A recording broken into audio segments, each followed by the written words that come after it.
Coucou tout le monde, je suis très contente de vous retrouver aujourd'hui dans une nouvelle vidéo et je vous retrouve comme promis pour vous faire mon bookshelf tour. Je vous avais dit que je vous le ferais, donc on va pas du tout s'attarder sur cette partie de la bibliothèque parce que c'est la bibliothèque de mon copain, mais tout le reste c'est à moi, donc on va regarder ça de plus près. Si ça vous intéresse, mes bibliothèques elles viennent de chez Ikea et ce sont les Mnes. On va commencer par celle-ci qui contient quelques-unes de mes bandes dessinées et mes beaux livres. Il y a notamment Les culottés de Pénélope Bagieux que j'adore vraiment. Donc là c'est pas mal de service presse de chez Casterman. Ça c'est une bande dessinée que j'avais adorée. Ce n'est pas toi que j'attendais de Fabien Toulmé qui est vraiment magnifique. Puis j'ai deux beaux livres de Benjamin Lacombe. Le magnifique Notre-Dame de Paris et le Alice au Pays des Merveilles également. Je déplace mon petit vélo. Voilà, ils sont absolument magnifiques. Celui-ci aussi, c'est un Benjamin Lacombe en fait, Destin de chien, qui est très mignon aussi, bien que les histoires sont assez sombres. Puis vous avez plusieurs vieux livres un peu au hasard.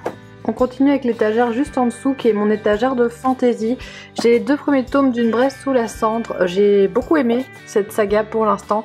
J'ai pas encore acheté le troisième tome, parce que je le trouve vraiment moche. En fait il est pas du tout dans le même esprit que les premières couvertures qui étaient très belles, donc j'ai pas été motivée à l'acheter, mais ça j'avais beaucoup aimé. Puis on a Le Souffle de Midas d'Alison Germain, pareil, toujours pas acheté le tome 2, les 3 tomes de Miss Peregrine et les enfants particuliers. Il y a aussi un dernier tome qui est sorti, décidément je suis pas du tout à jour dans ces sagas là.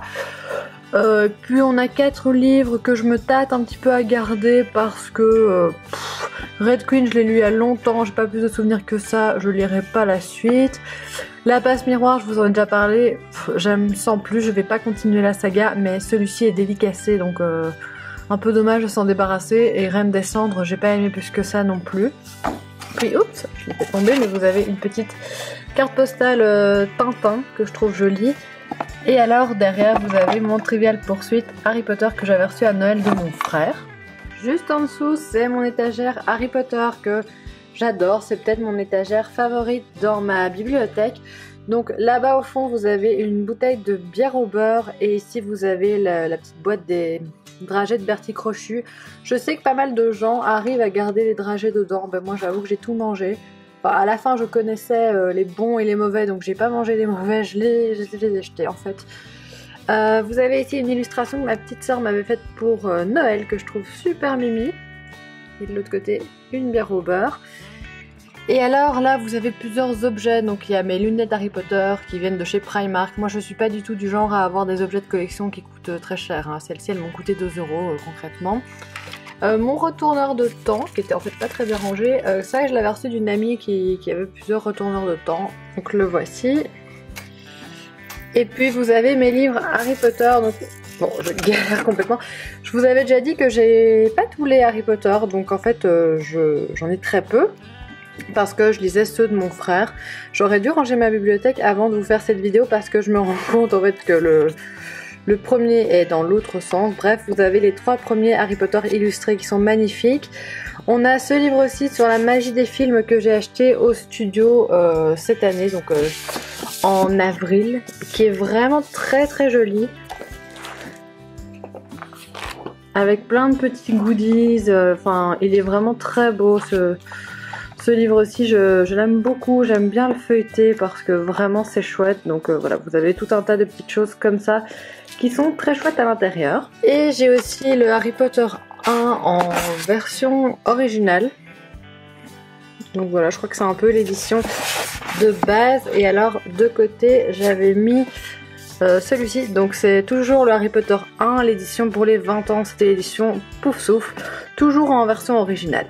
On continue avec mes 2 dernières étagères qui sont dédiées aux classiques. Alors il y a des classiques qui sont rangés un petit peu ailleurs dans la bibliothèque. Donc là d'abord vous avez un petit peu de Sable de Cadix où j'avais fait mon Erasmus. Mais donc ça je vous les montre brièvement. Donc ce sont des livres que j'ai lus pendant mes études principalement. Enfin il y en a quelques-uns que j'ai lus en dehors de mes études, mais la plupart voilà c'était vraiment des livres de cours. Et pareil en dessous. Bon comme je vous dis, après il y a quelques livres que j'ai lus par plaisir aussi par la suite, notamment celui-ci, c'est un recueil de nouvelles de Stefan Zweig que je trouve En plus super beau, et les histoires, j'en ai un très bon souvenir. Un de mes classiques préférés, Jenner et Thérèse Raquin. Après à côté on a La Nuit des Temps que j'avais pas du tout aimé de Barjavel, mais je l'ai gardé. Pareil, Poil de Garotte. Je sais pas pourquoi en fait j'ai plus de facilité à garder les classiques que je n'ai pas aimé que les autres livres. Et c'est pas très bien parce que c'est un peu de la discrimination quand on y pense. Et donc voilà pour cette bibliothèque-ci que je vous remontre de manière plus générale. On va maintenant passer à la grosse bibliothèque du milieu où il y a pas mal de choses, donc je vais essayer de pas m'attarder sur tout. La première étagère, on va pouvoir la passer très vite parce que c'est un peu tout et n'importe quoi. Donc là vous avez encore quelques classiques, c'est la collection Larousse, et puis ici vous avez des livres belges, c'est la collection, enfin la maison d'édition Espace Nord. Il y a une bande dessinée que j'aime beaucoup, c'est Ma vie est tout à fait fascinante de Pénélope Bagieux. Je la trouve très chouette cette bande dessinée. Et oui, il y avait le livre de Natou aussi que j'aime beaucoup, Icône. Franchement, ça c'était très chouette aussi. Mais voilà, il n'y a rien de bien particulier à montrer sur cette étagère-ci en tout cas. Donc on va directement passer à celle du dessous. Alors, sur celle du dessous, vous avez, comme vous le voyez, principalement mes Calman Levy. Ça fait un petit temps que je suis en partenariat avec eux et qu'ils m'envoient pas mal de livres. Donc déjà c'est super gentil de leur part, et en plus il y a pas mal de très bonnes lectures que j'ai fait parmi ces livres là, notamment Un petit carnet rouge de Sophia Lundberg, et je viens d'ailleurs de recevoir le deuxième roman de cet auteur, donc je suis super contente. J'avais bien aimé La clé du cœur aussi de Catherine Hughes que j'ai lu pour Mars au féminin, Dans son silence aussi, très bonne lecture, un bon thriller psychologique. Le pianiste de Hardgrove Hall, j'avais beaucoup aimé aussi. San Perdido, un de mes plus grands coups de cœur de l'année pour l'instant. Je trouve qu'on n'en parle pas assez, mais vraiment c'est un très bon livre. Puis vous avez du Laurence Perrin, Karine Lambert. Avalanche Hotel, j'avais pas trop aimé. Je vais peut-être m'en débarrasser à un moment parce que voilà, il m'intéresse pas plus que ça. Là, vous avez mon petit pingouin qui vient d'Afrique du Sud que je trouve trop mimi, même si ses yeux sont un peu flippants. Puis vous avez mes sonatines parce que j'ai aussi reçu quelques services presse de sonatines et puis j'en ai acheté moi-même, notamment le fameux Hortense de Jacques Expert qui est un livre qui a beaucoup fait parler de lui. J'avais beaucoup aimé Une femme entre nous de Greer Hendricks et Sarah Pekkanen, et d'ailleurs il vient de sortir en poche. Ça c'est un chouette thriller psychologique si vous en cherchez un. Voilà, je vais pas passer sur tout, Passer imparfait, c'est très chouette de Julian Fellowes. C'est très dense mais c'est vraiment une bonne histoire bien écrite.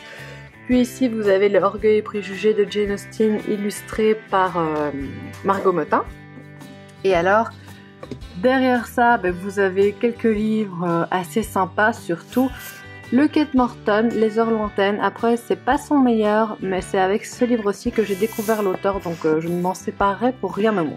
Vous remarquerez qu'il n'y a pas vraiment un prix hyper précis dans mes bibliothèques.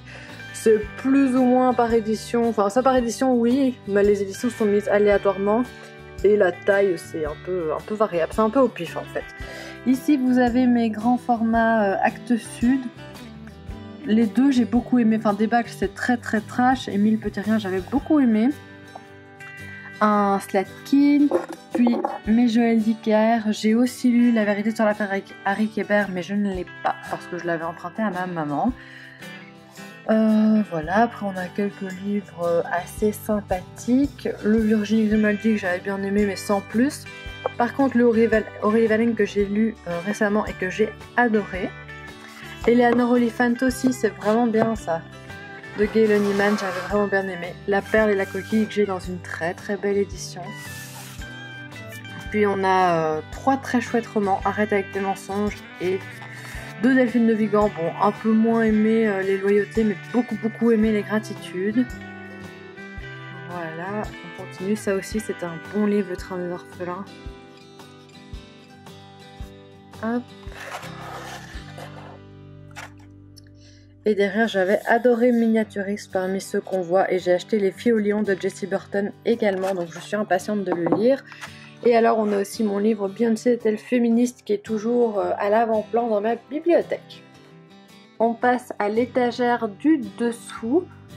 Donc ici on passe aux poches. Comme vous voyez c'est principalement du pocket. Donc devant vous avez Histoire du soir pour filles rebelles 2 parce que j'avais beaucoup aimé ce livre. Il y a encore quelques petits grands formats, ça veut rien dire, il y a encore quelques grands formats, notamment La vraie vie d'Adeline Dieudonné que j'avais adoré. Et puis on passe aux poches, il y a un Michel Lafon poche qui n'est pas des moindres vu que c'est à fleur de peau de Jody Picou. C'est avec ce livre que j'ai découvert l'auteur et j'avais adoré. Et puis on passe à tous mes pockets, je vous les montre comme ça. Bon, dans ces livres aussi, il y en a que j'ai pas forcément adoré. Je pense au Dompteur d'ange de Claire Favant que j'ai pas aimé plus que ça, mais que je garde. Mais Kate Morton que j'adore. Celui-ci de Tilly qui est vraiment super beau. Après malheureusement les histoires m'avaient pas plus que ça, m'avaient pas plus emballé que ça. Et là-bas vous avez Medici French qui sont tous assez vieux. Ils sont tous de la même édition, je sais pas comment ça se fait. Encore en dessous, donc là vous avez encore un pocket et puis c'est du 10-18, du folio et du livre de poche. Donc je m'approche un petit peu. On a les 2 tomes de M.J. Arledge, je dois lire La maison de poupée et franchement ça c'est une saga que j'aime beaucoup. Si vous cherchez des bons policiers, ils sont vraiment bien. De nouveau un Julian Fellowes, The Girls d'Emma Cline, j'avais beaucoup apprécié cette histoire qui parle de secte, d'une jeune fille qui se fait enrôler dans une secte, c'était vraiment intéressant. Celui-ci aussi était très bien. En fait les 10-18, moi je trouve que ce sont des valeurs sûres, j'avais adoré Nos années sauvages également. Bah, j'ai adoré celui-ci aussi, Un hiver long et rude. En fait 10-18 je trouve que c'est une très bonne maison d'édition et je suis très rarement déçue avec eux. Après on passe au folio, je trouve que c'est une maison d'édition assez exigeante, donc en général quand on lit du folio on a de la très bonne qualité de texte. Donc voilà, il y en a quelques-uns que j'ai vraiment pas mal aimé, surtout cette saga. Je ne sais pas pourquoi j'ai toujours pas lu le 4e tome de L'amie prodigieuse, pourtant j'adore. Puis il y avait Miguel aussi que j'avais beaucoup aimé de Thierry Jonquet qui est assez choquant et voilà, qui m'avait bien plu. Et puis on passe au livre de poche avec quelques Delphine de Vigan en poche aussi, qui est une auteure que vraiment j'adore. J'ai particulièrement aimé D'après une histoire vraie qui était vraiment très bien. Puis on a quelques Eric Emmanuel Schmitt. J'ai beaucoup aimé La rêveuse d'Ostende, un recueil de nouvelles que j'ai trouvé très bon. Voilà pour cette étagère, bien sûr La petite fille de Monsieur Lynn qui est un de mes coups de cœur, un de mes plus gros coups de cœur. Et on passe déjà à la dernière étagère de cette bibliothèque, donc on a beaucoup de livres de poche encore une fois, puis on a un petit peu de J'ai lu, un petit peu de Babel, un peu de Milady et puis un peu de tout en gros. Donc reprenons les choses dans l'ordre. Amélia, j'avais bien aimé, c'était un bon thriller, en plus je trouve le livre super beau. Donc je me fais un plaisir de le garder. Le Hobbit, j'avais été très déçue, j'avais pas aimé plus que ça. Encore une fois, je sais pas très bien pourquoi je le garde en fait. Derrière les portes de Béa Paris, qui est un très bon thriller que je vous conseille si vous voulez être un peu stressé et angoissé en lisant. Aurora Borealis, c'est pareil. Très bon thriller. Voilà, quelques très bons livres honnêtement. Rebecca de Daphné du Maurier que j'ai lu tout récemment et que j'ai beaucoup aimé. Puis on passe à J'ai lu. J'avais bien aimé Dacier. C'est une histoire d'amitié assez glauque dans une petite ville industrielle d'Italie et c'était vraiment bien. J'aime beaucoup cette saga de Michael Bergstrand. Le premier tome c'est Les plus belles mains de Delhi. J'ai que les 2 premiers tomes, il y en a 3. Encore une saga que j'ai pas terminée sans savoir pourquoi. C'est un Suédois qui part en Inde. C'est un mélange de voyage et d'humour. Je suis pas du tout friande d'humour dans les livres, mais ici ça fonctionne. Puis vous avez des Jojo Moyes, Les vacances du petit Nicolas, La servante écarlate de Margaret Atwood et un Gallmeister. Et voici un petit aperçu de cette bibliothèque complète, donc qui est bien remplie. Et on passe à la 3e qui est nettement moins remplie. Heureusement parce que j'ai l'impression que sinon cette vidéo serait très longue. Sur la première étagère c'est la suite de mes bandes dessinées.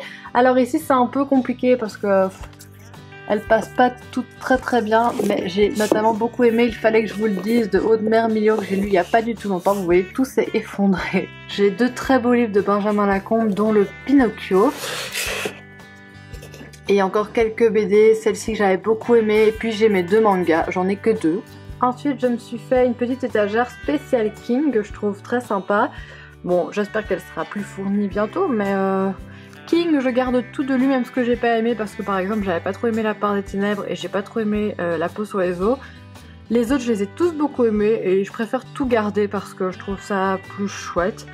Donc j'ai surtout ce coffret-ci qui est magnifique. À part ça, mes livres sont plutôt classiques. Il y a le Misery qui est très vieux, La Part des Ténèbres est très vieux aussi. Enfin, j'ai beaucoup d'occasions avec King. Mais donc voilà pour cette étagère-ci. En dessous, on a encore quelques poches et ma collection de marque-pages. Donc voilà, vous avez une petite idée des marque-pages que j'ai. Et donc ici, on a un libretto que je vais revendre aussi, je crois. Ma trilogie marseillaise de Pagnol, j'ai beaucoup aimé. Bon, ils sont pas tous à la même hauteur, je les avais achetés d'occasion. Puis ce livre aussi qui était très très bon. Oups, tout s'est effondré. Et après, vous avez mes points. Et dans les points, j'ai surtout beaucoup aimé les 2 Mathieu Ménegot. Et puis Ariane était très choquant aussi, je vous en ai parlé tout récemment. Et alors, la dernière étagère que j'ai, qui est pas bien intéressante, il y a mon agenda pour l'année prochaine. Je le trouve trop mignon, je l'ai acheté chez Emma. Et il y a ma Kindle. Il y a un petit pins que je me suis acheté récemment, dont je sais pas trop quoi faire, mais que je trouvais beau. Et le chargeur de ma Kindle. Donc rien de bien passionnant. Mais donc je vous refais une petite vue d'ensemble de cette bibliothèque-là. Et c'est sur ces images assez générales de ma bibliothèque que je vous quitte. Je vous dis merci beaucoup d'avoir regardé cette vidéo.